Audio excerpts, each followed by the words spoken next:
Là, elle est vraiment partie là, ouais. Aucune adhérence, rien du tout. Hein.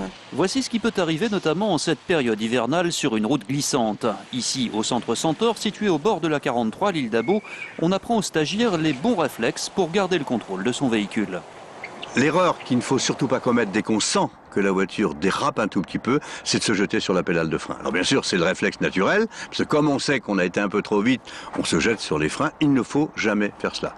Ce qu'il faut, c'est surtout bien regarder l'axe de la chaussée, là où on doit ramener sa voiture, penser à débrayer immédiatement et tourner le volant pour ramener la voiture dans cet axe. Surtout, ne jamais regarder les obstacles que l'on veut éviter, parce que là, on est sûr d'aller dedans.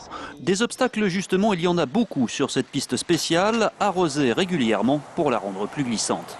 Il y a des jets d'eau qui surprennent le conducteur qui est vraiment la manœuvre d'évitement. Il y a une plaque tournante qui symbolise bien un déséquilibre dû à un éclatement de pneu, dû à un choc, effectivement. Quelqu'un ne respecterait pas, par exemple, une priorité, un stop ou un feu rouge, etc. S'il nous percute, c'est pas une raison pour que nous devions perdre le contrôle de notre voiture. Une percussion, c'est une percussion. Ce qu'il faut, c'est savoir réagir.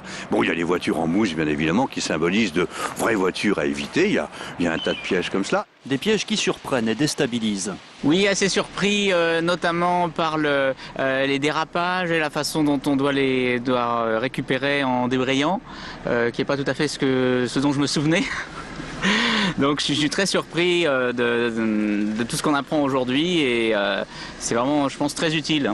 La formation comprend aussi des cours théoriques en salle. Il existe 12 centres Centaure en France, dont celui de l'île d'Abo. Le stage d'une journée est facturé 175 €, mais certaines compagnies d'assurance le prennent partiellement en charge pour qu'un tête-à-queue comme celui-ci ne vous arrive jamais sur la route.